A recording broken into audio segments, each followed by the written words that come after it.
come join me and let's cut some dahlias today. I'll walk you through my process, what I cut, where I cut, and just show you a lot of beauty in my garden today. I'm Steffi, I'm a home gardener here in Attleboro, Massachusetts, is zone 6, and I love to take you along here for the ride, so welcome to my channel. Let's get started. As per usual, I have my sanitation bucket next to me where I dip my snips every time in the bleach solution and then the Dawn solution. And yes, it wears your snips down, but I've found it to be very, very reliable when it comes to sanitization. So that's what we're doing and keep doing.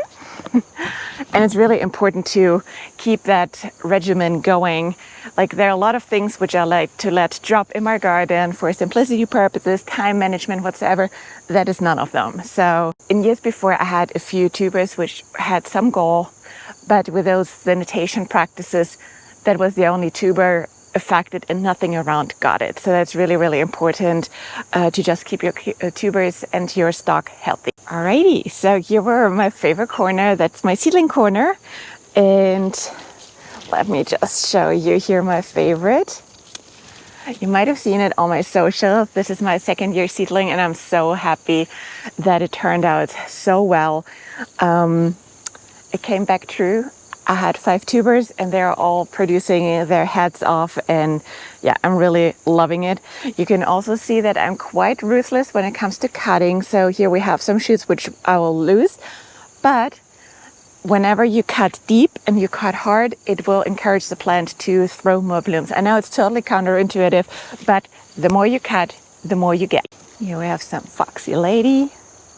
Also one of my favorite because it goes in all color directions with the yellow undertone, and the like pink rim around it is really, really pretty. And it's a great producer.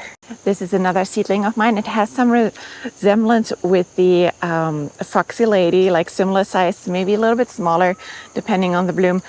But it's a little bit more ball shaped than like a Foxy Lady, which has a little bit more pointy leaves. And I really enjoy that one because it ages and the color gradient of it behaves like really, really interesting when it gets older. So we'll grow that one for a 3rd year and see how it does. And whenever I'm cutting around, I deadhead very, very drastically, because that is something what you got to consider. If you want to use your flowers for cut flowers, you want to deadhead and don't let them go to seed, because that will signal the plant that it's done with its job for the season, which is reproduction, and it will slow down flower production. So you want to keep deadheading and keep cutting it for continuous blooms. And then you have them really truly until frost takes them out, which we don't want to think about it just yet. Even though in the mornings you start thinking about it here and there, that fall is creeping in. But yeah, frost should be here still, like hopefully 2 months out. And you park them in the bucket and carry on.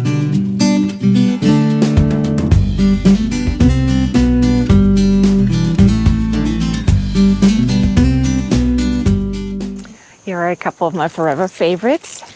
The Cozy Town Baby Cakes. It's like a unicorn style dahlia. And I mean, how can you not love it? It's really one of my top 5 dahlia varieties. And then the one where the name is the game, the Diva, always shows up late, steals the show, and demands attention in whichever bouquet you put it in. So whoever came up with the name was, yeah, did a great job with it. It fits like a glove. Here's also a great example when you should cut your dahlias for maximum vase life. We all know they're not here for a long time, but just for a good time. So the vase life of dahlias is already like not the greatest. But if you cut them in a good moment, they will still open in the vase. I know there are like conflicting messages outside. Try it out. Trust me, they do open in the vase. And the key moment to cut them, and I learned that from my local flower farmer friend here, Amy from the Dahlia Shazia, so you should give her a follow if you're local here. So they cut the dahlias always when the leaves on the back are straight, not when they start to bend over. That is too late, then you have not much time left. So with this one here, this has beautiful leaves and petals already all round. So this one I'll leave actually for the pollinator and maybe for a few nice pictures with a good camera, but I'll just leave that in the garden, and when it blooms out I'll deadhead that. But this is a good moment. This one here is slightly over this moment already, but still good enough to get, I would say, at least like 3-4 good days out of the vase. Let me just clean my shears. And then we'll get that one too.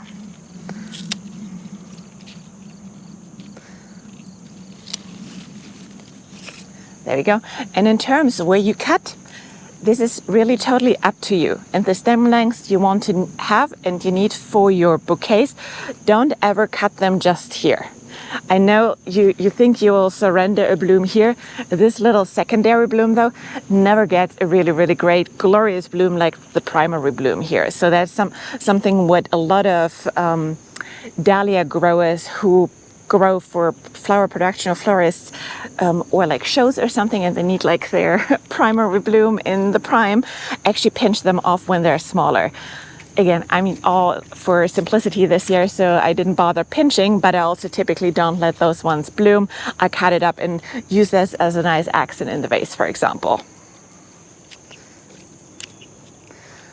So, long story short, cut them where you like them. They will grow back. Don't you worry, you're not losing much of it. In case you wonder what those little things are, those are eye protection, just for my benefit. This is a Daisy Duke. Also super, super cute. And the only one I have with dark stems, which I wish I had more of it. When I know I'm cutting at the same plant, I don't usually sanitize in between, because that doesn't matter, because it's the same plant. And when I have a funky one like that, I cut, of course, the deadhead one out. But I love it when they're open here. I think that's a great look for this one, so I'll keep the other one.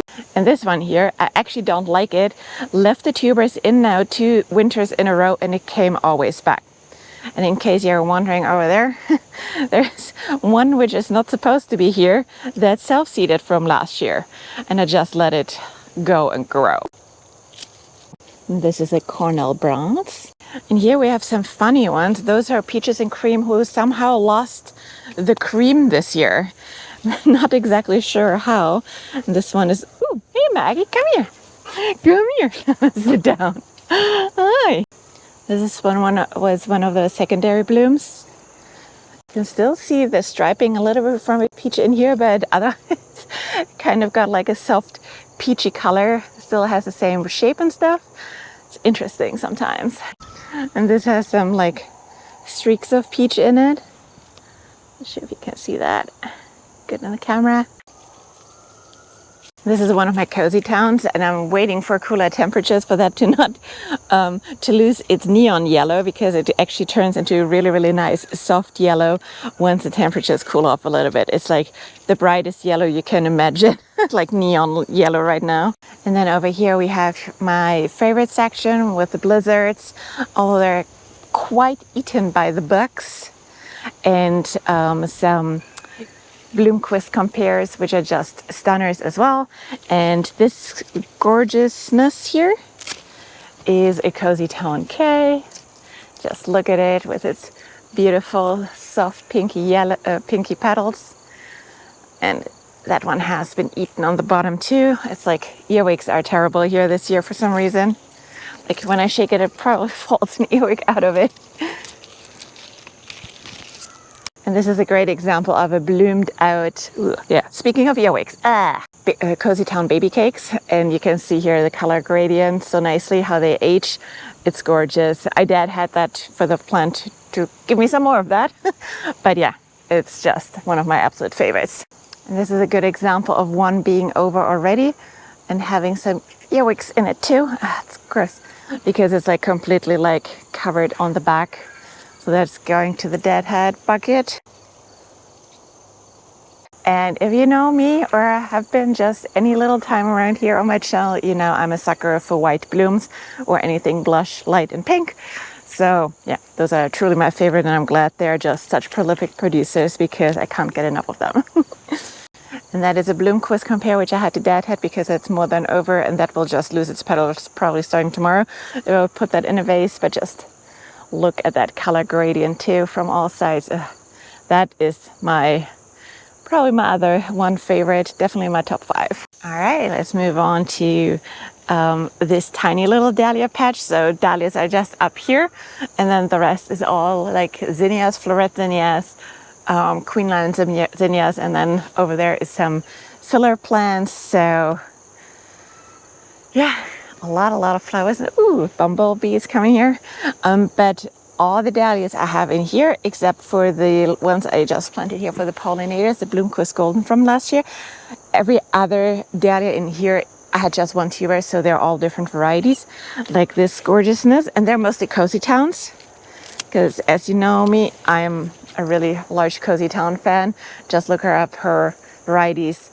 They're all stellar producers for like tubers, blooms, and they're just prolific. And this is the Bermuda Pink, super cute, like what is it, formal decorative or something, bloom. And yeah, it just goes very well with my color scheme.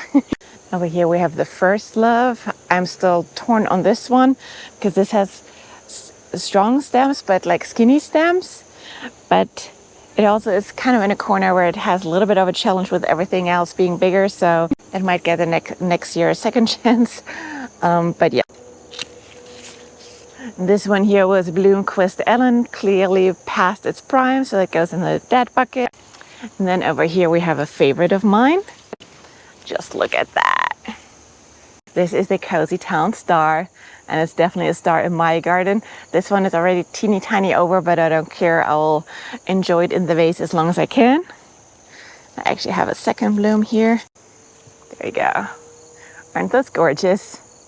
All right, I hope you enjoyed that little dahlia harvesting video here and just seeing some of my varieties.